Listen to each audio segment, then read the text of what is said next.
সুপ্রভাত, নমস্কার। আমি astrologer Raktima Sen. Astro confab with রক্তিমাতে আপনাদের সবাইকে স্বাগত জানাই। আজকে চলে এসেছি ছোট্ট আরও একটি রেমেডি নিয়ে আপনাদের সকলের সাথে শেয়ার করব বলে। আজকাল আমাদের সকলেরই ভীষণ ব্যস্ত জীবন, কিন্তু তার মধ্যেও একটা জিনিস ভীষণ কমন হয়ে দাঁড়াচ্ছে, যেটা হওয়া উচিত নয়। সেটা হলো, ছোট হোক কি বড়, সবার মধ্যে অ্যাংজাইটি, ডিপ্রেশন কিন্তু ছড়িয়ে যাচ্ছে। এবং এই ডিপ্রেশন, অ্যাংজাইটির যে পরিমাণটা, সেটা আস্তে আস্তে বেড়ে যাচ্ছে। এবং দেখবেন কেউ কেউ ভীষণ শান্তভাবে কোনো ডিসিশন নেন, যে কোনো সিচুয়েশনে নিজেকে ভীষণ শান্ত রাখতে পারেন, চট করে ভীষণভাবে এক্সপ্রেস করেন না নিজেকে। ভীষণ খুশির সময়তে নিজেকে অল্প হেসে ব্যাপারটাকে কাটিয়ে দেন। আবার যখন প্রচণ্ড দুঃখ হয়, তখনও কিন্তু যে একেবারেই ভেঙে পড়েন সেরকমও নয়। আবার একাধারে এটাও দেখা যায় যে অল্পতেই অনেকে কিন্তু কেঁদে দেয়, অল্পতেই অনেকে ভীষণভাবে রেগে যায়, আবার অল্প কিছু হলেও ভীষণভাবে মন খারাপ হয়ে যায়, ভীষণ ডিপ্রেশন, অ্যাংজাইটিতে চলে যায়।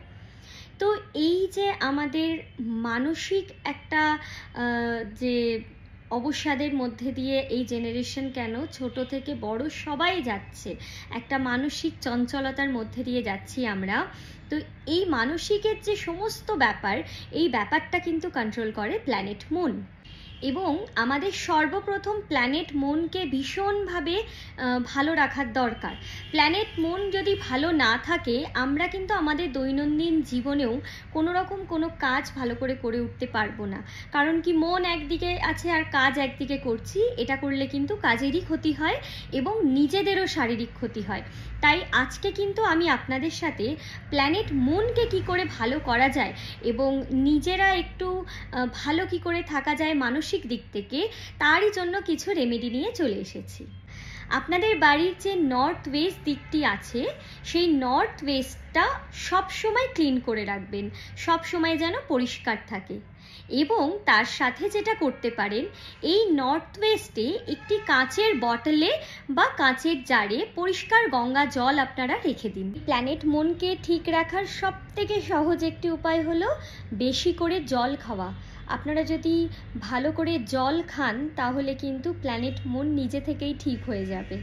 প্ল্যানেট মুন মানেই কিন্তু মা। প্ল্যানেট মুন কিন্তু মাকে বোঝায়। তো মায়ের সাথে সম্পর্ক সবসময় ঠিক রাখার চেষ্টা করবেন। এবং যদি কোথাও মনে হয় যে না, মায়ের সাথে মানসিক দূরত্ব তৈরি হচ্ছে, সেখানে একটু আপনারা নিজে থেকে অ্যাপ্রোচ করার চেষ্টা করবেন ব্যাপারটাতে। এবং যেটা আজকালকার দিনে খুব একটা দেখা যায় না, যদি করতে পারেন তাহলে তো খুবই ভালো হয়। প্রত্যেক দিন সকালবেলা উঠে মায়ের পায়ে হাত দিয়ে প্রণাম করা। এর সাথে যেটা আপনারা করতে পারেন, সেটা হলো প্রত্যেক সোমবার একটু কাঁচা দুধ স্নানের জলের সাথে মিশিয়ে সেই জলে স্নান করবেন। এবং যদি পারেন তাহলে প্রত্যেক সোমবার প্রতিষ্ঠিত কোনো শিব মন্দির যেটা, সেই শিব মন্দিরে গিয়ে শিব ঠাকুরকে ভালো করে শুধুমাত্র জলাভিষেক করুন এবং তার সাথে শিবলিঙ্গের গায়ে ভালো করে চন্দনের প্রলেপ দিন। প্রত্যেক পূর্ণিমাতে যদি পারেন তাহলে একটি সিলভারের বাটিতে বা একটি কাঁচের পাত্রে একটু পায়েস রান্না করে রাত্রিবেলা, পূর্ণিমার যে রাত, সেই রাত্রিরে চাঁদের আলোতে পায়েসটাকে অল্প কিছুক্ষণ রেখে পরের দিন সকালে সেই পায়েসটা খেয়ে নেবেন। সারা রাত্রি রাখতে পারলে তো খুবই ভালো, কিন্তু পোকামাকড়ের ভয় থাকে, তাই জন্য একটুখানি অন্তত 1 ঘন্টা 1.5 ঘন্টা মতনও যদি চাঁদের আলোতে রাখা যায় এবং তারপরে সেই পায়েসটা পরের দিন সকালবেলা খেয়ে নেবেন। সবসময় চেষ্টা করবেন নিজের সাথে কিছু সিলভারের আইটেম ক্যারি করার বা সিলভারের গ্লাসে জল খাওয়ার। যদি সেটা না পারেন তাহলে সিলভারের চেন যদি পারেন একটা গলায় পরে থাকতে পারেন, বা সিলভারের কানের যদি পারেন তাহলে কানের পরে থাকতে পারেন। আর ছেলেদের জন্য সিলভারের কাড়া কিন্তু খুব ভালো, সিলভারের কাড়াও আপনারা পরতে পারেন।